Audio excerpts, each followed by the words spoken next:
NASCAR could be headed to Brazil for the Clash in 2026, and Team Penske makes some organizational shakeups headed into 2025. What's going on, guys? It's Daniel, and welcome back to our video. We got some NASCAR and other motorsports stories discussed for today on the channel. Let's go ahead and just jump straight those really quickly. We're going to start by talking about Kyle Larson. Now, if you noticed earlier this week, and it was reported by Matt Weaver as well, but Kyle Larson for the first time has his own merch hauler headed into the 2025 season. Not many current drivers in the sport have their own merch haulers. Chase Elliott has his own one, I believe. I think Denny Hamlin may have his own merch hauler going into the year, and Dale Jr. also has his own merch hauler along with Junior Motorsports as well. But most of the drivers have their haulers conglomerated into different sections. Obviously, RCR and I think Colic have their own together, same with Trackhouse as well. And I think most of the other Joe Gibbs Racing drivers have their own merch haulers. But because Kyle Larson is so popular in the sport right now, with him being arguably the most popular driver in the sport currently at the moment, it doesn't shock or surprise me to see this, right? Because we know Kyle Larson is super popular on the racetrack, so it's not the most shocking thing to see. And I think it's good to see that Larson is able to get his own merch hauler. I've been saying for a long time that I want to see Kyle Larson be able to have his own merch hauler going into the year, and he finally officially has it in 2025. And now we're going ahead and jump on to the next story of today's episode as we're talking about the NASCAR EV. As it was reported by Adam Stern yesterday that the ABB NASCAR prototype has a new paint scheme for 2025. If you take a look at the paint scheme they've got for this year, it kind of looks like a red and yellow color, kind of very similar to the NASCAR colors they've had. And they've also got a new make and model. I think the Mach-E may be coming in with their demonstration vehicle for 2025, as they've kind of transitioned away from that area to a new vehicle for the year and season. I think it looks very interesting. Obviously, it's this demonstration vehicle. There's no plans for a series currently at the moment right now when it comes to the NASCAR EV project, but I think it's very interesting to see that there's a new prototype coming in that has a new paint scheme for this year. And now we're going ahead and jump on to the next story of today's episode as we're talking about Shane Van Gisbergen. As it was reported by Adam Stern late Friday night that Shane Van Gisbergen is the featured driver on Panini's NASCAR trading card set that will come out for 2025. It includes a lot of the big names, I believe, like Chase Elliott, Kyle Busch, Bubba Wallace, Kyle Larson, and other big drivers in the sport like Ross Chastain and Shane Van Gisbergen. With Shane Van Gisbergen having a really popular name, it isn't really shocking and surprising to see this. We know SVG is one of the most popular drivers in NASCAR currently at the moment. So to see him getting his own trading card set going into the year is not the most shocking and surprising thing in my opinion. But at the same token, at the same time, I do think it's cool that he is going to be the featured driver on the Panini thing going into the 2025 year. And now we're going ahead and jump on to the next story of today's episode as we're talking about CJ McLaughlin. As it was announced on Friday afternoon that CJ McLaughlin will drive the 92 for DGM Racing at Daytona in a week from now. CJ McLaughlin made select starts in the NASCAR Xfinity Series last year for the 30A car for RSS Racing and really struggled in that car. The only reason CJ McLaughlin, in my opinion, gets the opportunities and chances to get behind the wheel of that car is because of the fact he brings sponsorship and funding. I don't think CJ McLaughlin is the most talented driver out there. I think he is going to struggle this year, unfortunately, in the races that he runs, because I'd have to think this is not the only race that he has scheduled with this team this year. But I really would like to see other drivers like Kyle Weatherman have gotten behind the wheel of this car, because I do think that Kyle Weatherman is a better driver than CJ McLaughlin personally, and he would have done a better job at Daytona than CJ. We'll have to wait and see what the rest of the schedule is for CJ McLaughlin going into 2025, but personally, I wish it was Kyle Weatherman behind the wheel or someone else in the field that doesn't have a ride like a Brett Moffitt, but we've got CJ behind the wheel. I think he will unfortunately end up struggling this year with the DGM Racing team and the organization this year and season. And now we're going ahead and jump on to the next story of today's episode as we're talking about Shane Van Gisbergen. Now, I did a video covering this on the channel last night, but Shane Van Gisbergen completed his first full-time NASCAR Cup Series race last night at Bowman Gray Stadium and finished a very impressive 9th place. SVG was very impressive out on the racetrack. I go back to the Martinsville race last year. He was very quick in that race and finished in 12th. They used a tire very similar to the one they had at Martinsville, and that's what I think led him to getting a top 10 finish. I think that SVG is going to surprise a lot of people this year. And I get we're still technically have not had a points-paying race at this point in 2025. But I think if he's running this well on the short tracks, I could see him being a surprise threat for a really good run on some of the short tracks throughout the year and season. And we'll be covering a lot of that throughout the year, though I probably won't have race reviews for every single SVG video this year. So I do think that SVG did a very, very good job in this event. He looked very competitive out on the track, and that's the most important thing. He's going to be a factor in some of these races coming up. We know he's going to be showing at Circuit of the Americas later in the year, and I also look for some other races throughout the year where I do think he'll be a major factor in serious contender. I think he did a really, really great job tonight. He beat guys like Kyle Larson and Kyle Busch to be up front in the event and was ahead of guys like Noah Gragson, who made the main show. I think that Shane Van Gisbergen overall, all things considered, did a very solid, and I think he did a really good job out on the racetrack. Congrats to him on doing a really solid and great job this weekend and finishing in the top 10 at Bowman Gray Stadium. Super, super impressive. And now we're going to jump on to the next story of today's episode as we're talking about IROC. As it was reported and announced and reported by Joseph Srigley that Jeff Gordon, Mark Martin, Ken Schrader, Bobby Labonte, and Bill Elliott will compete in the IROC race at Laguna Seca on the August 13th through 16th weekend. Last year, for the first time in nearly 20 years, the IROC series was officially reformed. They had a revival event that took place at Lime Rock Park. Drivers like Jeff Bodine, Mark Martin, I believe even Bobby Labonte ended up competing in the event this last year when they ran at Lime Rock. And Ray Abraham said in, I think some of the drivers who competed in that invitational event, along with the Trans Am race that Haley Deegan competed in, they are planning to run more races down the road, and they're back for 2025. Now, I think at this point, it's just kind of like a collector's event where a lot of people are going to be able to bring out their own IROC cars to the shows that they're going to be doing this year. But that being said, I really would love to see the IROC series come back in its full glory down the road, because with SRX no longer existing at the moment right now, though there could be a future for the SRX, but I think they're having some legal trouble and some issues currently at the moment that I do think is affecting the future of IROC's long-term standing in the sport.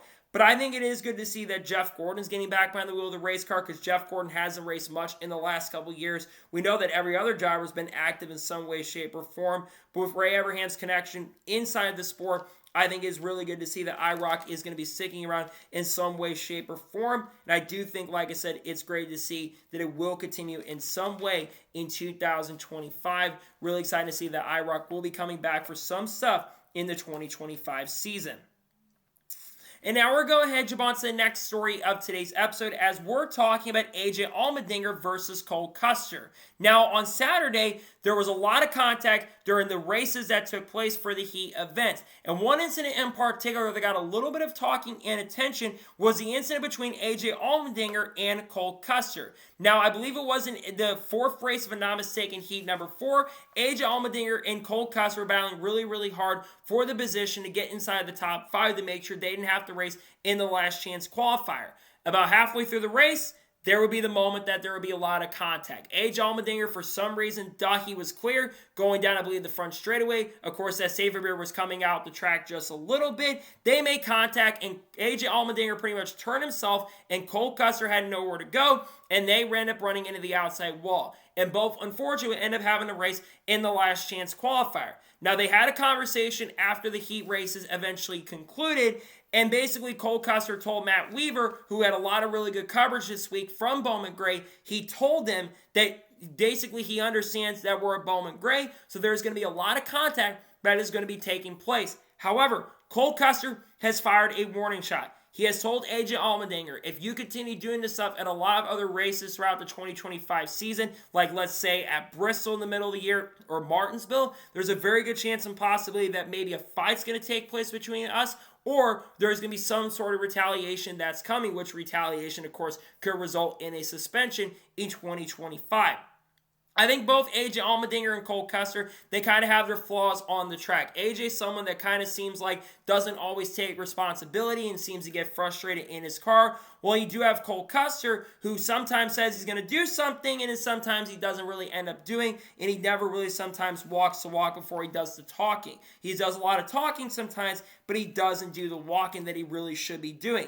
So overall, in my personal opinion, we'll have to kind of wait and see what happens in regards if these two are going to have more incidents down the road, but I'm not exactly sure. I know Cole Custer and Chandler Smith promised they were going to get back at each other, which I think technically they did get back at each other at Martinsville at the end of the year last year, but I'm not sure if AJ and Cole Custer are going to end up having those issues come up across throughout the year, because currently at the moment, I don't think they're going to have issues, in my opinion, after this weekend at Bowman Gray, because Bowman Gray is a track known for a ton of contact. And now we're going to head jump on to the next story of today's episode as we're talking about sponsorship changes. Now, about a week or so ago, the NASCAR production photos ended up coming out for 2025. And there have been a ton of sponsorship changes that have taken place. I've done multiple videos on the sponsor silly season that you've probably seen across the channel. But there's been some interesting sponsorship changes that are happening for NASCAR headed into 2025. First, Celsius will be joining as an entitlement brand for Christian Eckes throughout the 2025 season, and they'll be sticking around to sponsor AJ Allmendinger as well in a ton of races in 2025 in the NASCAR Cup Series. Celsius will be working very closely with both drivers in 2025, and we'll see the Celsius car out on the track throughout 2025. Dex Imaging, well, they will be working with Harrison Burton in the NASCAR Xfinity Series this year for select races as a primary sponsor. Dex Imaging is also going to be working with Josh Berry, at least as an associate sponsor this year. Though I would have to say that Dex Imaging more than likely will be a full-scale sponsor on that number 21 car throughout 2025, but I think Motorcraft will probably be a big brand for Josh Berry this year, but Dex Imaging, along working with Harrison Burton, they're going to be staying inside the Team Penske brand and working with Josh Berry in 2025. Moving on, as expected, Raising Cane's will sponsor Tony Breidinger for quite a few races in 2025. When it was announced that they were going to be sponsoring her for this year, they never gave the exact number of races that they were going to be working with Tony Breidinger in 2025, but they'll be working with Tony Breidinger full-time. I think they're going to do a ton of races with her this year because they worked really closely with her, so expect that sponsorship to come and play with her in 2025. Dew Wipes, as expected, will sponsor Anthony Alfredo at the 42 car for Young's Motorsports. Dew Wipes has been working very closely with Anthony Alfredo since his time over, I believe, at RCR back in 2020 or 2021. It's been 5 years at this point. So Dew Wipes will continue working with him like they did at Our Motorsports and also in the other teams that he drove for, including, I believe, in his select NASCAR Cup Series starts at Beer Motorsports. Fortify also will sponsor Anthony Alfredo this year at Daytona. SAIA will sponsor Ty Gibbs for 7 races this year. They're that freight company that is replacing FedEx going into the year. Speaking of FedEx, FedEx is no longer existing, of course, going into the year with Joe Gibbs Racing. They're not even on the car anymore. We talked about the sponsorship issues for Denny Hamlin going into this year, which could have a little bit of effect on the silly season going into 2026. But FedEx, of course, we know, will not be part of the program for Joe Gibbs Racing. Amazon, we know, will be working very closely with Hendrick Motorsports and Chase Elliott going into 2025. We know they're going to sponsor for 3 races. When we get closer to the Amazon races officially taking place, they will, like I said, work with Chase Elliott for a few races this year. And now there's been some talk about M&M's working with maybe Front Row. I don't see M&M's coming back to work with Front Row. I do think that helmet was an old helmet that when he drove for KBM and drove for Toyota back in the day. That's where I think that came from. So I don't think he'll be working with M&M. So I think it'd be really cool for them to bring M&M's back in the future. And finally, I noticed this on the car, but Black Rifle Coffee is going to be a sponsor of Chase Briscoe's this year. So that's really cool. They're going to be associate sponsor because, of course, Bass Pro will sponsor for every single race in 2025. But I do think Black Rifle Coffee coming in as an associate brand for Joe Gibbs Racing is really cool. Lance is also going to work with Chase Briscoe this year, which is exciting. Overall, I think it's good to see that Black Rifle Coffee will come in, though, and work with the team in 2025. And now we're going ahead and jump on to the next story of today's episode as we're talking about Burt Myers. Now, Burt Myers did compete in the races tonight at Bowman Gray for the Busch Clash, or the Cookout Clash, I should say. And unfortunately, near the end of the event, he got taken out by Ricky Stenhouse Jr. Now, some have said that he did come down the racetrack, that being Burt Myers, and might have made a mistake there. It was a little bit squirrely, and Stenhouse might have had nowhere to go in the incident. But after the wreck had taken place, Burt Myers, you could tell, was happy about the event, but wasn't as happy with Ricky Stenhouse Jr., and basically the AmeriEvent team was waiting on him. But basically, Burt Myers confirmed that there is a potential possibility and chance that he might end up running another NASCAR Cup Series race in 2025. And according to Matt Weaver, as it was reported about 45 to 50 minutes ago, it sounds like the race may be at Martinsville in April. I would love to see Burt Myers come back and do a couple starts in the NASCAR Cup Series. He actually looked really, really competitive because you think about Amerivent. Amerivent is a team that has really, really struggled to be up to speed and up to par. I go back to the race at Phoenix last year with Jeb Burton. He did not look good on the racetrack. The cars just did not look good out there, and they were off the pace and out to lunch most of the event. I think for the first time since this team has showed up on the track, they actually looked really, really competitive. And I was super impressed with the speed that Burt Myers ended up showing. If he goes to Martinsville, you're going to have to watch out for him because I think Burt Myers could definitely be a sleeper pick to do decent in that car. He was up inside the top 10. He looked very competitive for someone who has not made any sort of NASCAR Cup experience before tonight. He looked better than Tim Brown on the racetrack, which is really, really surprising. And I think he did overall a very impressive and very, very good job. So I really hope that Burt gets a chance and opportunity to come back and maybe make a start in the NASCAR Cup Series down the road again. And I think if it does end up being in Martinsville, I think that also be really, really fun to see. So we'll see what happens in regards to Burt Myers' future. Again, there definitely could be the sponsorship issue that does come into play there, though he does have some loyal sponsors that are going to work with him. But I think it is cool to see that Burt might get the chance and opportunity to run some Cup Series races down the road in 2025, maybe at Martinsville in a couple months from now. And now we're going to head on to the next story of today's episode as we're talking about Ty Gibbs. Now, if you watched the Last Chance qualifier earlier this evening, you probably are to know about the incident that I'm talking about. So, with about 15 laps to go in the Last Chance qualifier, Ty Gibbs was really starting to struggle, and people were completely running over Ty Gibbs the whole entire night. Ty Gibbs was really not using the aggression that I think you really need to have if you're going to race at Bowman Gray Stadium. Well, with about 15 laps to go in the race, Justin Haley just kept running into the back of Ty Gibbs. There was some contact between both of the drivers. Unfortunately, Ty Gibbs ends up spinning out. Now, after Ty Gibbs got back around and going, he was not very happy, justifiably, but he basically wall rammed, did something very similar Kyle Larson did at the Chili Bowl. He wall rammed to the outside of Justin Haley and basically damaged Justin Haley's right front of his car, and Ty Gibbs would end up going basically off the track and losing a lap or two because of that contact. Ty Gibbs ended up speaking to the media after the race, and everyone was going crazy after he nearly ramped it and wrecked his car completely. Ty Gibbs said he was definitely really frustrated and upset with what Justin Haley did on the racetrack. He said he never had any intentions to basically nearly wreck his car out of contention at that point. He just wanted to show his displeasure. He said he ran it too far into the back of him, and I think he apologized a little bit for the incident there.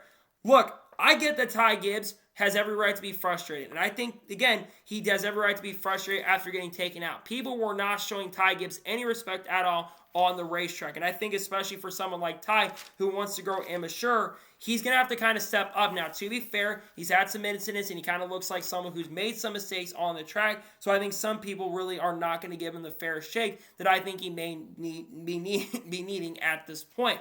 But overall, I think when it comes to the incident, there's been some people saying that NASCAR should suspend him. I personally don't agree with that. I don't think they need to suspend him for the incident. I think that's a little bit overkill on some people's parts, in my opinion. But NASCAR could take some action, which I really wouldn't agree with that, to be honest. And I really hope NASCAR decides to not go ahead and take any action. But I think especially with fan pressure and Ty Gibbs not being a popular driver, I could definitely see NASCAR taking some action, which I would not agree with, in my honest opinion, but I think there's a chance they may take some action on the incident that took place there. And now we're going to head on to the next story of today's episode as we're talking about Fox Sports. As it was announced on Friday that Fox Sports has officially announced their broadcast lineup for Daytona 500 and Daytona Week. Going to the Fox Sports booth for the Daytona 500, Mike Joy is going to call his 46th Daytona 500 of all time. Clint Boyer and Kevin Harvick will be his color commentators in the booth for the second year in a row. This will be Clint's fifth year in a row in the booth, and fifth year in a row, and Kevin Harvick's second year in a row calling the Daytona 500. Moving down to the NASCAR Craftsman Truck Series, Jamie Little will be the lead play-by-play commentator, not for the Truck Series race, but also the ARCA race at Daytona International Speedway. I think Phil Parsons and Trevor Bayne are going to join her on the ARCA race, which will be on main Fox this year. Meanwhile, Jamie Little will call the Craftsman Truck Series event, and she will have Joey Logano and Kevin Harvick as color commentators next week when we do go to Daytona International Speedway. Going to the Cup booth side of things, this could be Mike Joy's final Daytona 500, as Mike Joy will be 76 at the end of this year. If this truly is Mike Joy's final Daytona 500, that would be a shame, because Mike Joy is still one of the best lead commentators out there. I know he's kind of declined in performance, but when you do get a lot older, you could definitely understand why he declines a bit. Clint Bowyer, I think, needs to stop talking about the Kansas City Chiefs at this point, and Kevin Harvick needs to speak up a little bit more on some things, but I think overall the booth for the Daytona 500 is very, very solid. My issue is with the Truck Series booth. Jamie Little's back as a lead commentator. I've said this for the longest time on this channel. Jamie Little is one of the best pit reporters that we have in NASCAR. Maybe the best pit reporter we have on NASCAR. However, as a lead commentator, she is not good. And we've talked about this for the last couple years. If this was her first time being a lead commentator, fine, fair enough. But she hasn't improved. And if you're going to be a lead commentator in this sport, you need to improve. There is a guy right now that does not have a job in NASCAR at all, and that is Rick Allen. It blows my mind that people like Rick Allen are not commentating NASCAR Craftsman Truck Series races, and it also blows my mind that we're not even seeing Eric Brennan call any of these races. Did they not get the message that fans have been saying that Jamie Little should not be in the broadcast booth? Or are they just in their own planet, in their own world at this point? Because it seems like they're in their own planet, in their own goddamn world. I think if you're Fox, you need to listen to what the fans are saying, because I think that the broadcast booth for Cup is fine. I think Joe Logano and Kevin Harvick being color commentators for Daytona, also fine, but I think that Jamie Little should not be the lead commentator, and I really hope Fox makes changes down the road, but I don't know if they're going to do that, and I worry they won't make the changes that I think the fans want, which I think is really, really disappointing. And now we're going to head on to the next story of today's episode, as we're talking about Larry McReynolds. As it was reported by Octagon on Friday, that Larry McReynolds has signed a multi-year contract extension with Fox Sports. It's unknown how long the details of the contract are, and it's unknown how long Larry McReynolds will be sticking around with Fox Sports. I would have to think his contract is probably like a 1 or 2 year extension, so probably through 2027 at this point. Larry McReynolds has been a staple of Fox Sports going all the way back to 2001, when he was a color commentator in the booth. Larry McReynolds in 2015 was his final year as a color commentator in the booth on a full-time basis. In 2016 and 2017, he moved toward more of being a rules analyst and helping out on the crew chiefing side of things for the cars. And of course, we saw Darrell Waltrip stick around in 2016, but Dave W, of course, left in 2019, and some people really wanted to see Larry McReynolds get the promotion as a full-time color commentator in the booth. That, of course, did not end up happening, unfortunately. As much as people have been frustrated with the way he's kind of talked about the lawsuit, among other things, you cannot deny Larry McReynolds has been a staple fixture of Fox Sports for many, many years. And I think it's really disappointing to see, well, it's good to see they've signed a multi-year deal, and it seems like he's going to be a little bit more active on the booth side of things this year. But it kind of frustrates me that he wasn't even in the stands. They were talking about bringing him up in the booth this year, and they didn't do that, which, again, I don't fully understand it. Because I think Larry McReynolds should be in the Fox Sports booth, because he is so much better than some of the people they do have in the Fox Sports booth currently at the moment right now. And I think that if you put someone in the booth that is really, really good at what they're doing, they should be able to be in that broadcast booth. I think it is disappointing to see that he's not been full-time in the Fox Sports booth, in my opinion. And overall, I think they definitely should go ahead and do that, where they put him in the booth. But I'm also nonetheless very happy to see they at least have signed a multi-year contract extension with him, because Larry McReynolds is still really good at what he does. He's a very solid commentator, and overall, I really hope that we do get to see him do some coverage in the Fox Sports booth at some point this year as someone in the booth. But I do worry they're not going to do that, which is disappointing, but it's also not the most shocking thing overall. But good to see Larry McReynolds will be back with Fox Sports, at least for the foreseeable future, over the next couple of years. And now we're going to head on to the next story of today's episode, as we're talking about the direction of NASCAR. Now, over the last day or so, multiple drivers were able to speak on the direction of NASCAR currently at the moment right now. And the two drivers that got asked a lot of questions around the direction of the sport were Chase Elliott and Ryan Blaney.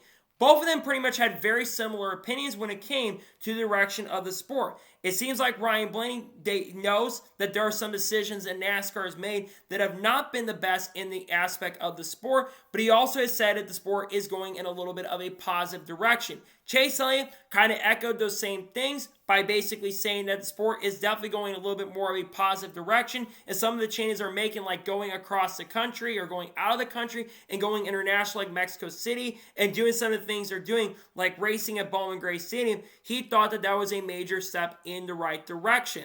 I think Chase Elliott and Ryan Blaney do bring up some really, really good points here. Look, I think Ryan Blaney and Chase Elliott, they're two of the most popular drivers in NASCAR currently at the moment. And fans want to hear what drivers in the sport have to say. When I think of the direction of NASCAR, I think there's a lot of things they're doing right now that I think are actually really, really positive. Going international, going to new tracks for the first time, like going to Bowman Gray earlier tonight, going international, going to Mexico in June.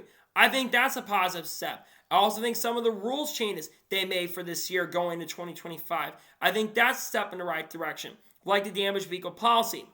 However, I think there's definitely some things that they really do need to work on, which I think some of the administration that NASCAR has currently at the moment is more willing to listen on changes that really are needed for the sport than I think that the old administration that Brian France ran years ago. I think it's definitely a little bit better now than it was a few years ago. However, I think there still is a lot of work that needs to be done, like the playoff format, for example. And we're going to talk about that here in just a short little bit.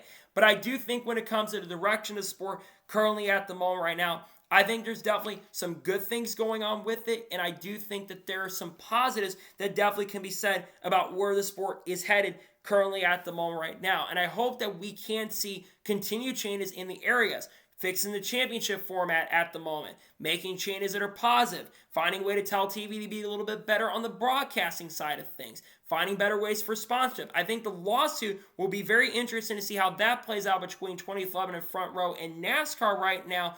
We'll see how that ends up playing, because I think it could change the direction of sport, maybe in a positive or negative light. A lot of dirty laundry might end up coming out, but I do think that there is definitely some positives in some areas, and I think Ryan Blaney, Chase Elliott, Ryan Blaney has some very interesting comments on that, in my honest opinion. And now we're going to jump on to the next story of today's episode, as we're talking about the NASCAR Clash. Now we're going to talk about the Brazil story here in just a short little bit, but let's first begin by talking about some comments that were made in regards to how the Clash should end up being running down the road. And one driver that spoke a lot about the Clash in NASCAR was Kyle Busch. Kyle Busch says that he is advocating taking the Clash to short tracks across the country and invest in the facilities and get them up to grade and bring smaller series that NASCAR owns currently at the moment out to those tracks. Tracks like Hickory Speedway, tracks like Langley Speedway across the country, like Myrtle Beach or some other tracks across the globe. Maybe going out to Five Flags is something that he really, really mentioned. I would absolutely love to see this. And I think going back to the grassroots side of things, they should definitely be doing that. And I think that Bowman Gray, going to that for a second, I think Bowman Gray Stadium should be on the schedule going forward. I think Bowman Gray tonight put on a very, very good show, and you got that really big grassroots feel. That's one thing the Clash, in my personal opinion, should really be. Now, with the direction of where NASCAR might be headed in regards to the future of where the Clash might be headed, I don't know if that is going to certainly be possible. But I do think that there definitely needs to be a way where we can find a way to integrate the short tracks and grassroots tracks. And I think NASCAR has been kind of starting to go toward that direction. I think of bringing North Wilkesboro back a couple years ago, right? That was a very big success, at least on the truck side of things. The racing for Cup wasn't that good and the ratings weren't that great, but I think it was a success in some ways, though it still is looking to be that points paying race.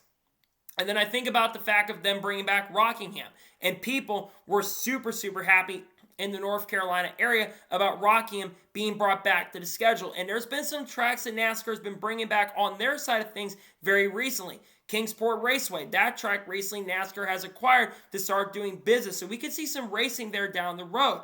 I would love to see maybe some dirt tracks down the road maybe host a Clash. I don't really want to see a road course host a Clash, even though there is a chance that may be happening with what the future of the Brazil race is going on. But I really hope we do get to see a little bit more of that grassroots approach going forward when it comes to the Clash. if we don't do that in 2026. But I think Bowman Gray has earned the opportunity to be on the schedule long term, and I really hope we do get to see the opportunity for it to be on the schedule, because I think it's earned the right to be on the schedule, in my honest opinion. I hope it does continue that, but I'm not sure if they're going to continue having on the schedule next year. Seemed like drivers were indicating that may not happen, but I think it should be on the schedule, in my opinion.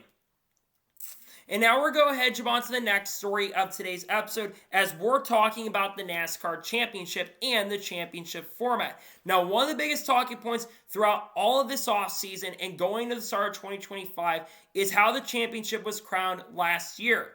Joey Logano won his third championship in 2024. He picked up the second most wins of any driver in the field, that being 4 wins. However, Joey Logano really did not have a good season. If you take away the wins, he only had 2 top 5s and maybe 8 or 9 top 10s across the board. And he only had 5 or 6 top 5s and 13 or 14 top 10s all of 2024. The worst for a champion since, I believe, Bill Rexford in 1950. And keep in mind, that basically was the fact there were less races in 1950 than there are in 2025. Now, Chase Elliott was asked about this question in the media center this weekend, and Chase Elliott says that he hates that people have questioned the legitimacy of Joey Logano's championship. He says that Joey Logano won in the format that he ended up winning in, and that we should not be questioning the legitimacy of Joey Logano's championship. As much as I do like Chase Elliott as a driver, and I think he does say some things a lot of times that he can be a little bit more outspoken, I disagree with this when it comes to Chase Elliott's comments, at least on the fact that the legitimacy of the championship. Now, to defend Joey Logano a little bit here, I'm going to say this really, really quick. Joey Logano did what he had to do to win the championship, and I can definitely respect that in a way, in a manner. However, Joey Logano, despite the fact he got that championship, like I mentioned a minute ago, he really didn't run that good. And last year, drivers like Kyle Larson and Chris Bell and Chase Elliott, 3 drivers who are objectively better all year than Joey Logano on consistency, on wins in areas, and speed throughout the year. All 3 of those drivers were shut out and making the championship 4. But Joey Logano ended up making. And of course, Joey Logano, no matter what, is going to defend his championship no matter what, right? I think we all kind of know and understand that.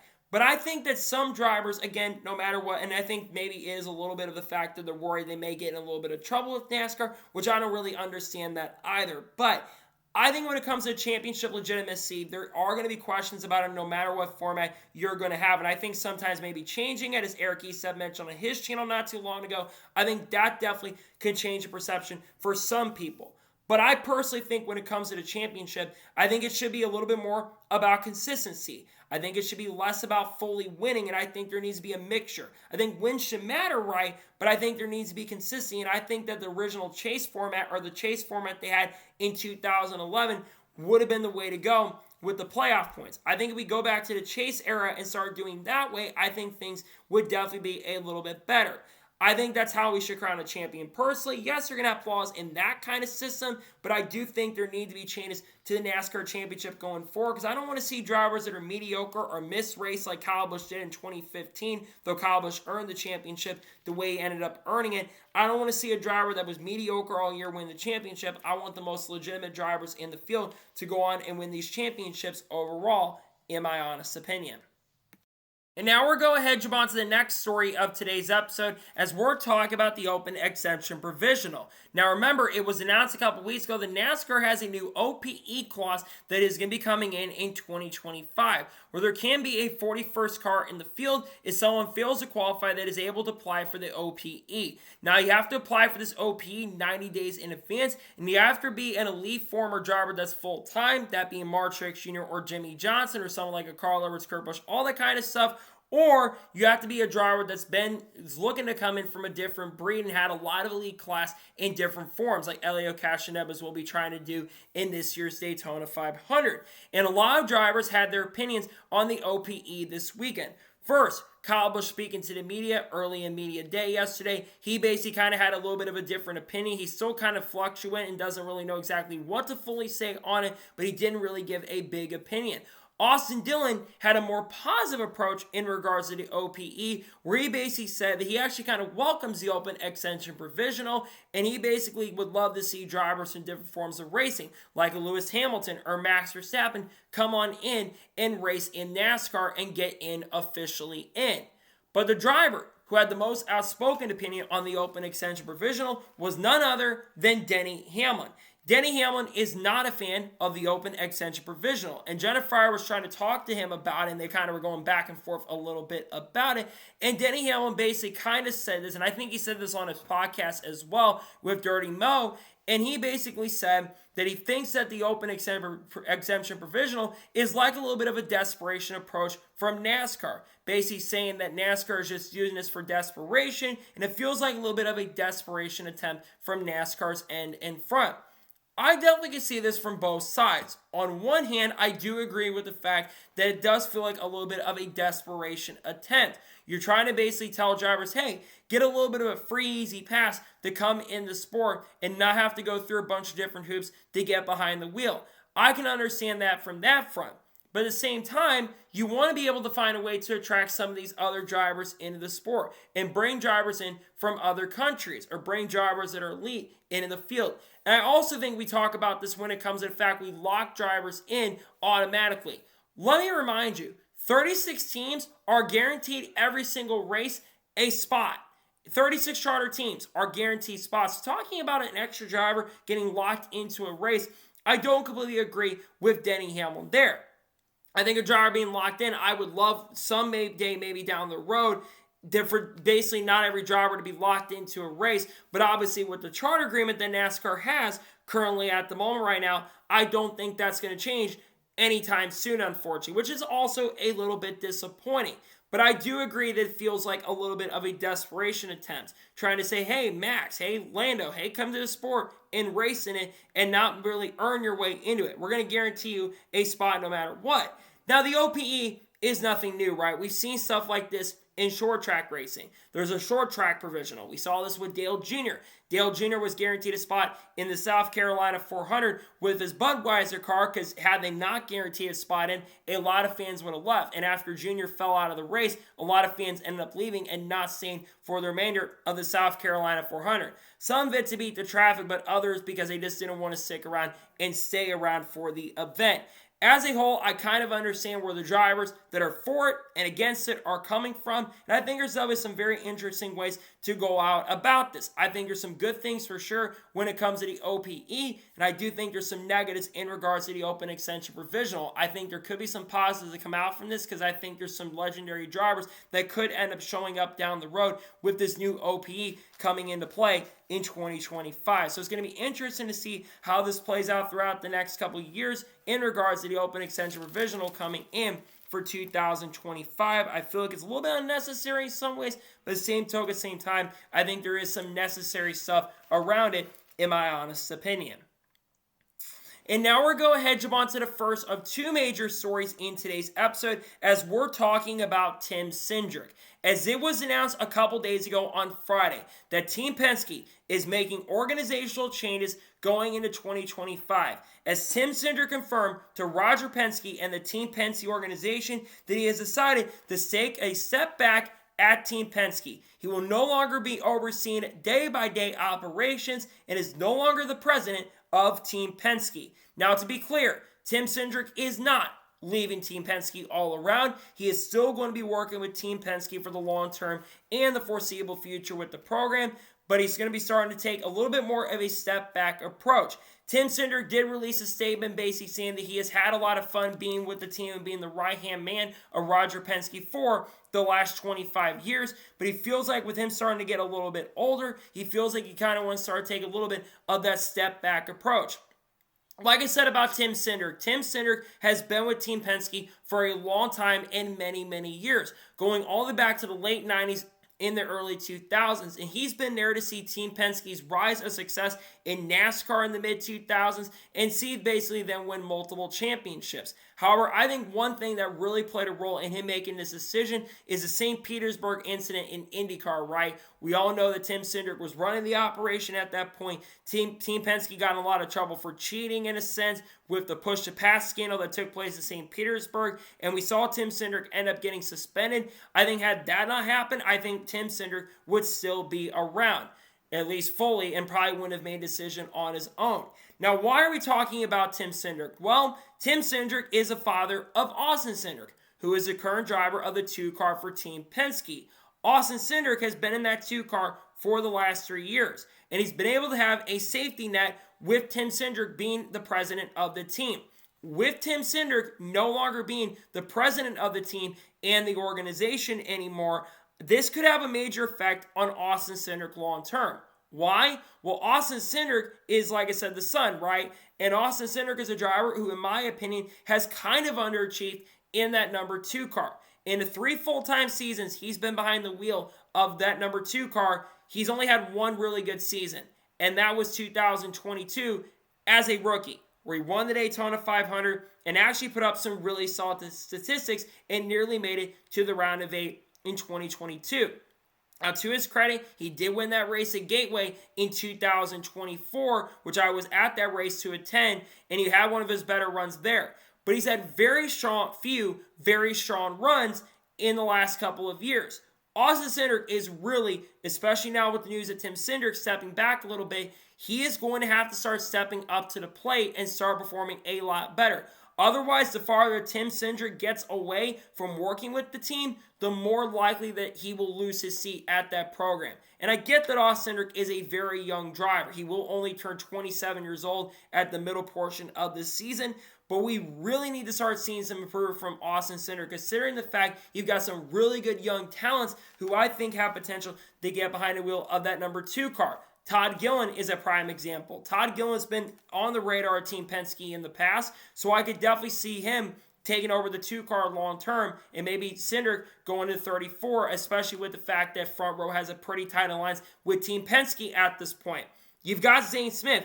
I heard a few years ago that Zane Smith was in the running to go to a Team Penske seat in the NASCAR Cup Series down the road and was on the radar of Team Penske. With Front Row and Team Penske working closely together now, this could be a possibility down the road. Again, at the moment right now, I don't see Cindric losing the seat at Team Penske, right? I think he's likely going to end up staying, but he needs to be a lot closer to his teammates throughout 2025. Now, earlier tonight in the Clash, and this weekend, he did look really, really good. But we need to see him competing, not just at super speedways, not just at quarter-mile tracks, but we need to see speed at intermediates. He needs to be a lot closer to Logano and Blaney in the points this year, because otherwise, if he's not close enough to those 2 drivers in 2025, they're going to be starting to have a lot of conversations about Austin Cindric. And I know Austin Cindric and fans of Cindric don't want to hear it, but he's underachieved in that 2 car. He's been worse than Brad Keselowski in that car because Brad, of course, was a championship caliber driver. Pretty much every single year he was behind the wheel of that car. But we really need to see some improvement in performance.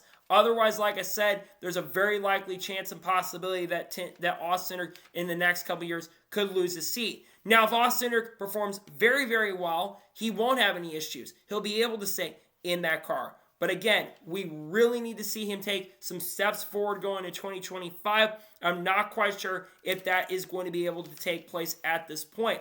I really hope he can take those major steps that he really needs to take going into the year, because I want to see him be competitive, right? I think we all want to see Austin Cindric be competitive and stay with the team. But as of right now, I'm a little worried about Austin Cindric long term. You've got Sheldon Creed and Sam Mayer, who could also be available long term for that C. We'll see what happens long term for Penske, but there need to be some changes, and he needs to get better with Tim Cindric starting to step back a little bit more with the program at this time. And now we're going to jump on to the final major story of today's episode, as we're talking about Brazil. As it was reported by Adam Stern earlier this evening before the Clash took place, that the Clash could be headed overseas, possibly Brazil, as a racing property also looks to grow globally, and we could be racing overseas in Brazil in 2026. Now, this is not the first time we have heard rumors about the Clash potentially going overseas to Sao Paulo or Brazil. I believe it was back in maybe October or November of last year. There began to be some talks and conversations. NASCAR executives during the summer break apparently were down there in Interlagos when the NASCAR Brazil series was going around and Daniel Suarez was competing in that event. Multiple NASCAR executives were down there during that weekend, and there was talks of racing in Interlagos in 2026.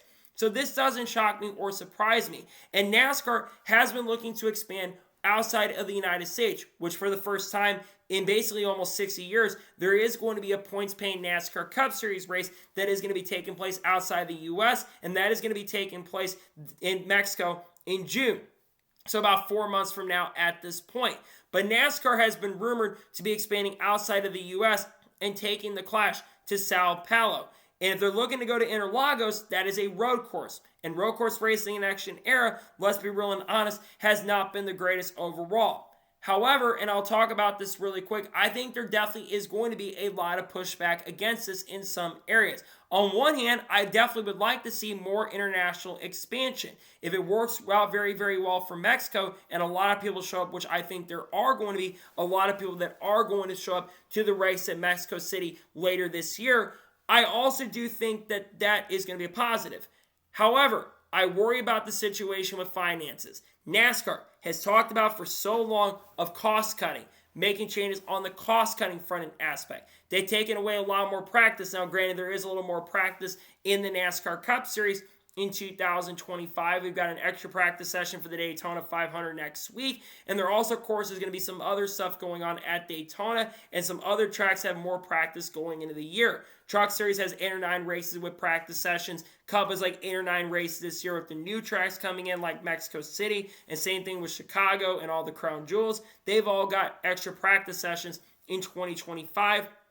But we all talk about the fact that NASCAR has been cutting costs. And they talk about doing this. When you think about expenses and wanting to go to Brazil, it is going to cost the teams millions of dollars. Now, don't get me wrong.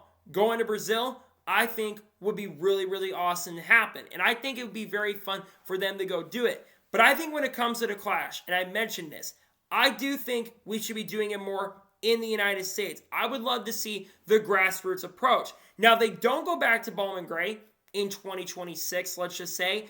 I would love to see Bowman Gray on the schedule as the All-Star race. When I did my schedule predictions a couple years ago on this channel, I've been saying this for a while. With NASCAR being able to find a way to now incorporate Bowman Gray on the schedule, I really thought the Clash this year was really, really entertaining and very, very fun to watch. And I think having the Clash at Bowman Gray would have definitely made a lot of sense next year, but I don't think that's happening. So I think Bowman Gray should be the All-Star race and give North Wilkesboro a points-paying race. I remember a couple years ago, there was talks and conversations about North Wilkesboro becoming a points-paying race for 2024.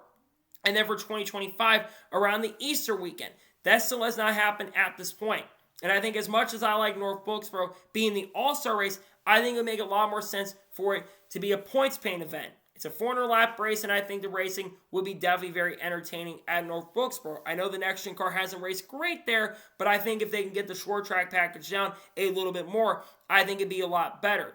I think that's how they should do it. When you're looking for innovation, we're talking about going to San Diego as well. So there's going to be some new tracks probably on the schedule in 2026, because while you've got the Sao Paulo rumor coming into play, you've also got the rumor of San Diego as well. It sounds like Chicago could be in his final year as a Chicago street course. Apparently, Pete Pistone brought up not too long ago the fact that there is some talk and conversations that Chicagoland may be coming back for the 2026 year. So there could be 3 new tracks on the schedule in 2026 if that San Diego rumor does end up coming true. And the fact multiple people have said that San Diego very likely could end up hosting a street course date in 2026. I think the fact that many are bringing it up, I think there's definitely a lot of truth to those rumors. But going back to the Brazil side of things, I would love to see international side of things, and I think it would certainly be very interesting if it ended up truly being the Clash. And I think the fact this is not the first time it's been brought up, this tells you that the international expansion is only going to grow a lot bigger. But let's just say this ends up being successful. This could lead to other opportunities and possibilities for NASCAR to maybe expand. We could see them go to Europe. There's tracks in Europe that produce really good racing. I think about Brands Hatch in the UK. I think about other tracks like Silverstone, for example. I think about in Europe like the Hockenheim Ring and maybe even Nürburgring. That might be too fast. But then you got Le Mans, and not that long track, but the shorter circuit they have, the Bugatti circuit they have down there. I think about going maybe to other tracks in the world, like going to Italy, like Mugello. That would be certainly very, very interesting. I don't think this is going to be the last time that we're talking about international expansion in the sport, because NASCAR has ambitions to go all across the world. After how successful the Garage 56 entry was, I think NASCAR really wants to do this. I think they want to go international at this point, and I think they want to make the moves to officially go international. So I think it's very likely that there will be Cup cars at Brazil in 2026. The fact that NASCAR continues talking about it tells you this is very likely to happen, and I think it's certainly going to be interesting if it does truly end up happening for the 2026 year, but I think it's very likely it does end up taking place definitely next year. So, that is going to be today's long NASCAR news and motorsports news episode. I want to thank you guys for watching. Please subscribe to the channel, notifications on, so if I win a video, it does go live on my channel. Follow me on Facebook and Instagram, and support me on Patreon as well. Let's go below that and comment your thoughts below on today's episode. What are your thoughts about the potential of Brazil hosting a NASCAR Cup Day? Let me know your thoughts in the comments below. And what are your thoughts about the changes at Team Penske, and what does it have an effect on Cindric's future? Let me know your thoughts in the comments below. If there's any major news that does break later today, we'll discuss here live on the channel. If not, the next time you'll see me, we'll be doing Entra's update for the Daytona 500. We'll be doing that tomorrow on the channel. Wednesday, we're going to have probably a NASCAR news video dropping on the channel. Thursday, we'll have something special dropping on the channel. Then Friday, a NASCAR news video. We're going to have some interesting content dropping this weekend. And then, of course, we'll start having race picks for multiple races this weekend. And then, of course, we have content on people like Haley Deegan, Shane Van Gisbergen, Carl Edwards, Kurt Busch, Kyle Busch, Bubba Walsh, Sheldon Creed, Sam Mayer, Junior Motorsports, Connor Zillage, Ross Chastain, Daniel Suarez, you name it. All the content will be dropping on the channel really, really soon. So anyways, like I said, I want to thank you guys for watching today's episode, and I'll see you guys next time for more great, awesome NASCAR content and other motorsports content on the channel like this. Take care, everybody.